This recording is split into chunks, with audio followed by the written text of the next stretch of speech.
ஹர ஹர நம பார்வதீபதயே ஹர ஹர மகாதேவா. இந்த பஸ்ம தாரணத்தினாலேயும் பஸ்ம ஸ்நானத்தினாலேயும் என்ன பலன் அப்படிங்கிறத பிரசம்சிக்கிற 2 ஸ்லோகங்கள் இருக்குது. அதை நம்ம பாடசாலை வித்தியார்த்திகள் 2 பேர் சொல்கிறா, அதை கேட்போம். யத் புண்ணியம் சர்வ தீர்த்தேஷு யத் புண்ணியம் சர்வ யஜ்ஞதா தத் புண்ணியம் கோட்டி குணிதம் திரிபுந்தஸ்ய து தாரணாத். விபூதேரணுமாத்ரேன சர்வாங்கீன விலேபனம் ரோம ரோம பவேத்லிங்கம் தச்சரீரம் சிவாலயம். குழந்தைகள் சொன்ன ஸ்லோகத்தினுடைய அர்த்தம், யத் புண்ணியம் சர்வ தீர்த்தேஷு யத் புண்ணியம் சர்வ யஜ்ஞதா தத் புண்ணியம் கோட்டி குணிதம் திரிபுண்டஸ்ய து தாரணாத்.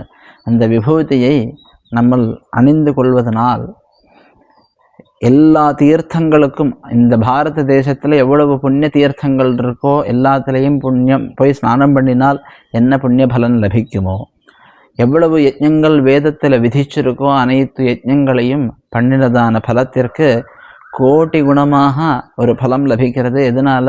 விபூதி மாத்திரம் தாரணம் பண்ணிக்கிறதுனால அப்படின்னு சொல்லப்படுறது. அதே மாதிரி விபூதேகே அணுமாத்திரேனே சர்வாங்கானு விலேபனம் சர்வாங்க பரிலேபனம் ரோம ரோம பவேல்லிங்கம் தச்சரீரம் சிவாலயம்.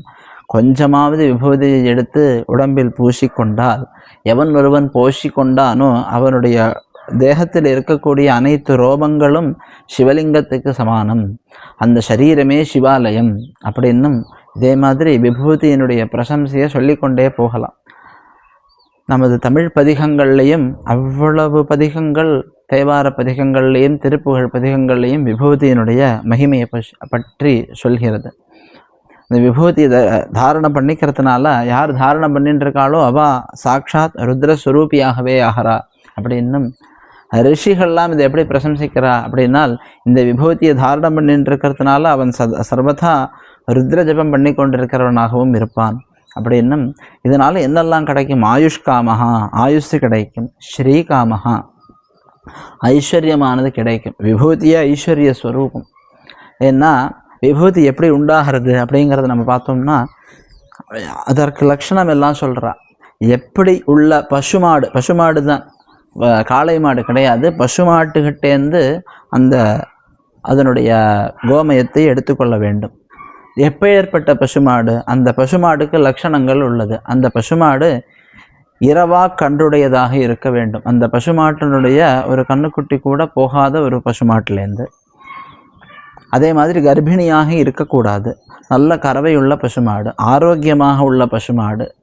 அப்படி இருக்கக்கூடிய லட்சணங்கள்லாம் பார்த்து அந்த பசுமாடுடைய கோமயத்தை எடுத்து அதை காய வச்சு அதுலேருந்து அது அப்படியே நம்ம யூஸ் பண்ணுறோமானா இல்லை, ஒன்றும் இல்லை. அது அக்னிஹோத்திர பஸ்மாவாக, அக்னிஹோத்திரத்தினால அது சுத்தமாகிறது, இல்லைன்னா உபாசனத்தினால சுத்தமாகிறது, அல்லது சிவாக்னினால் சுத்தமாகிறது. ஒன்றும் இல்லைன்னா இந்த நம்மளால் கடைசி பட்சமாக இந்த விரஜா ஹோமம் அப்படிங்கிற மந்திரத்தினால அந்த அக்னி சுவாகாக்காரத்தை ஏற்றுக்கொண்டு அந்த கோமயமே எப்படி உருவாகிறது? முதல்ல அதுலேருந்து பார்த்தோம்னா பசுமாடானது தனக்கு வேண்டிய ஆகாரத்தை சாப்பிட்டு அதில் இருக்கக்கூடிய ரசங்களை அது சரீரத்துக்கு எடுத்துட்டு அதுலேருந்து கோமயம் வெளியில் வர்றது இல்லையா? அந்த கோமயமும் அதில் இருக்கக்கூடிய தீர்த்தாம்சங்கள்லாம் சூரியன் எடுத்துட்டு அதுக்கப்புறம் அப்படி அது சுத்தமாகிறது. அதையும் அக்னியில் போட்டு ஸ்புடம் பண்ணி அந்த மிச்சத்தையும் எடுத்துக்கொண்டு கடைசியாக நமக்கு அந்த பஸ்மாவானது கிடைக்கிறது. அதுலேயும் நம்ம விசேஷமான மந்திரங்களை எல்லாம் ஹோமம் பண்ணுறதுனால அந்த மந்திர சக்தி பூர்ணமாக அதில் இருக்குது. அதனால் இந்த பஸ்மாவே ரொம்ப ஐஸ்வர்யமான சுரூபம். அதை இட்டுக்கொண்டாலோ ஐஸ்வர்யம் கிடைக்கும், புஷ்டி கிடைக்கும். அதற்கும் மேலே யார் ஒருத்தன் விபூதி ஏற்றுருக்கானோ அவனை பார்த்து யமன் கூட பயப்படுறான் அப்படிங்கிறது சொல்லப்படுறது. இதுக்கு நிறைய கதைகள் நமக்கு புராண கதைகள் இருக்குது. பதிக கதைகள்லாம் எடுத்து பார்த்தோம்னால் ஒரு ரோகத்தோடு இருக்கக்கூடிய ஒரு ராஜனுக்கு மந்திரத்தை சொல்லி மந்திரமாவது நீருன்னு அந்த மந்திரத்தை சொல்லி விபூதி பூஷணத்தினால அவனுடைய ரோக நிவர்த்தி அடையிறது அப்படின்னு சொல்லப்படுறது. சர்வரோக நிவாரணி விபூதி. மனசுக்கு ஏதாவது சிரமம் ஏற்பட்டதுன்னா விபூதியை எடுத்துட்டு பிரார்த்தனையோடு இட்டுண்டோன்னால் மனசு ஸ்தைரியத்தை அடைகிறது. பயம் நிவர்த்தி ஆகிறது. இந்த விபூதியை பார்த்து பூத பிரேத பிசாசாதிகள்லாம் ஓடி போகிறது அப்படின்னு சொல்லிகிட்டே போகலாம் விபூதியினுடைய மகிமையை. அப்பேற்பட்டதான அந்த விபூதியை நம்ம தாரணம் பண்ணிக்கணும். அவ்வளவு மகத்துவமுள்ள விபூதியை நம்ம எங்கேருந்து எடுத்துக்கணும் அப்படின்னா, நம்ம பாட்டுக்கு போனோம், கடைக்கு போனோம், கடையில் வாங்கி இட்டுட்டோம்னு இட்டுக்கலாமா? அவசியம் கூடாது. இந்த விபூதியை இவ்வளோ தூரம் சொன்னோமே, நிர்மாணத்திற்குன்னு பல வழிமுறைகள் இருக்குது.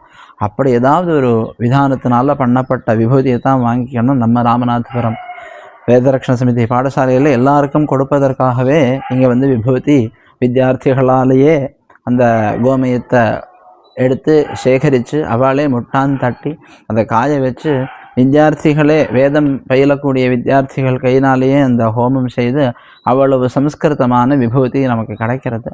அவசியம் அதை வாங்கி இட்டுக்கொண்டு அனைவர்களும் அதனுடைய பூர்ணமான பலனை அடைய வேண்டும் அப்படின்னு இந்த விபூதி மகாத்மியத்தை நம்ம பார்த்தோம்.